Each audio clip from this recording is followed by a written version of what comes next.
Hello everyone, स्वागत है आपका हमारे इस नई YouTube channel basic math tax में। तो आज हम आपको सिखाने वाले हैं रूट्स के कुछ बेसिक कंसेप्ट। तो चलिए शुरू करते हैं।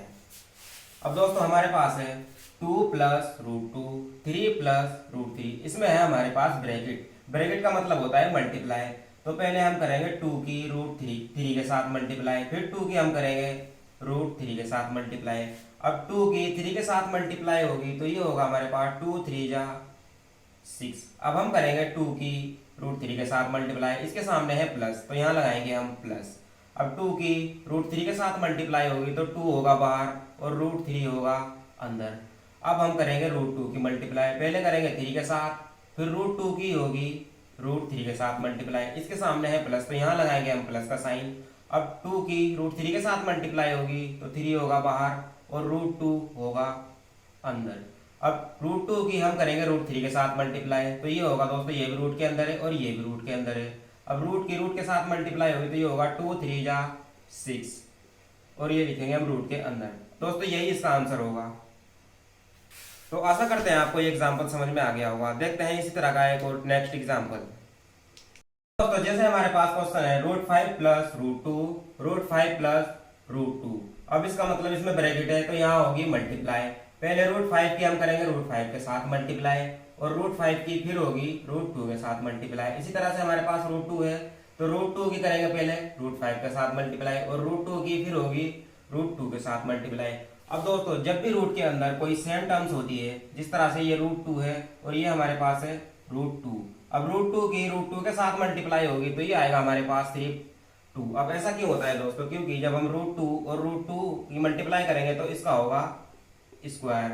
अब दोस्तों स्क्वायर से हम काटते हैं रूट को तो इसलिए हमारे पास बचता है टू। अब स्क्वायर को हम रूट से क्यों काटते हैं दोस्तों, क्योंकि जिसके भी ऊपर रूट लगा होता है इसका मतलब है उसकी पावर है 1/2 और इसका था हमारे पास स्क्वायर।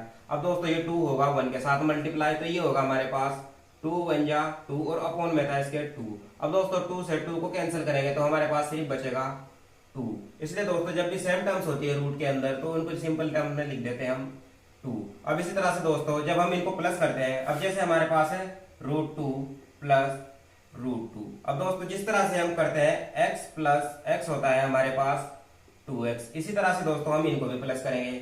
अब जिस तरह से हमारे पास है रूट टू, अब रूट टू अब इनको प्लस करेंगे तो ये होगा हमारे पास 2 रूट टू। इसी तरह से दोस्तों इनको माइनस करते हैं, अगर हमारे पास यहाँ प्लस था, अगर यहाँ हमारे पास होगा माइनस। अब रूट टू को रूट टू से माइनस करेंगे तो ये होगा हमारे पास 0 दोस्तों, क्योंकि हम इनके आगे की टर्म्स देखते हैं। जिस तरह से यहाँ 2 था हमारे पास, इसके आगे है 1। इसी तरह से ये रूट टू है, इसके आगे कोई संख्या नहीं है, मतलब यहाँ भी होगा 1। अब 1 में से 1 को माइनस करेंगे तो ये होगा 0। अब दोस्तों जिस तरह से हमारे पास एग्जाम्पल है इसमें हम करेंगे कुछ इसी तरह से। अब सबसे पहले हमें करनी होगी रूट फाइव की रूट फाइव के साथ मल्टीप्लाई, तो ये 5 की 5 के साथ मल्टीप्लाई होगी तो ये आएगा हमारे पास सिर्फ 5। अब दोस्तों इसी तरह से हम 5 की करेंगे रूट टू के साथ मल्टीप्लाई, हमारे पास है प्लस का साइन तो यहाँ लगाएंगे हम प्लस। अब 5 रूट टू के साथ मल्टीप्लाई होगा तो ये होगा 5 2 जा 10, इसका था रूट तो हमने यहाँ लगाया रूट का साइन। इसके बाद है हमारे पास प्लस रूट टू और फिर इसकी करेंगे हम मल्टीप्लाई रूट 5 के साथ तो ये होगा हमारे पास 2 5 जा 10, इसको लिखेंगे हम रूट के अंदर। अब इसके बाद दोस्तों हम रूट टू की करेंगे फिर रूट टू के साथ मल्टीप्लाई, यहाँ हमारे पास है प्लस और ये भी है प्लस तो प्लस प्लस होगा दोस्तों प्लस। अब रूट टू की रूट टू के साथ मल्टीप्लाई होगी तो ये होगा हमारे पास 2। अब दोस्तों ये 5 है और ये है 2, अब इसके सामने प्लस है और ये भी हमारे पास प्लस में है तो 5 और 2 होगा हमारे पास 7। अब यहाँ हमारे पास है रूट 10 और ये भी रूट 10 है, इसका मतलब यहाँ कोई संख्या नहीं है रूट के आगे तो इसके मतलब यहाँ होगा 1। इसी तरह से दोस्तों इसके भी आगे होगा 1 तो ये होगा 1 और 1 2 और ये था हमारे पास रूट 10, इसको लिखेंगे हम एज इट इज रूट 10। तो दोस्तों यही इसका आंसर होगा। दोस्तों आशा करते हैं आपको ये अच्छे से समझ में आ गया होगा। तो हम आपको सिखाते हैं इसी क्वेश्चन को करने का एक दूसरा और तरीका। अब दोस्तों हमारे पास इसमें रूट 5 और रूट 2 था, ये रूट 5 और रूट 2 था, इसमें भी हमारे पास सेम टर्म्स। अब हमने कहा था जब भी कोई सेम टर्म्स होती है और उनको हम मल्टीप्लाई करते हैं तो उसका होता है स्क्वायर। तो दोस्तों इसको भी हम ऐसे ही लिख सकते हैं, तो ये होगा रूट 5 प्लस रूट 2 का होल स्क्वायर। तो दोस्तों हमें पता है a प्लस बी का होल स्क्वायर होता है A square plus 2ab plus B square. अब दोस्तों हमारे पास a होगा रूट 5 और b होगा हमारे पास यहाँ रूट 2। अब दोस्तों ए की जगह पे हम रखेंगे यहाँ √5, तो इसका करेंगे हम स्क्वायर, क्योंकि हमारे पास था ए का स्क्वायर। अब इसी तरह से दोस्तों यहाँ था प्लस, प्लस का साइन लगाएंगे। यहाँ हमारे पास है 2, तो इसमें लिखेंगे हम 2 और ए की जगह पे फिर से रखेंगे हम यहाँ √5।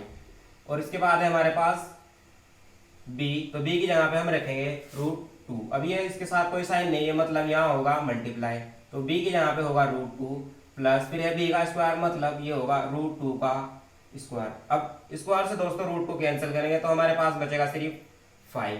अब ये होगा 5 √2 के साथ मल्टीप्लाई, तो ये होगा 2 5 10। ये था हमारे पास √2, इसको लिखेंगे हम इसके आगे।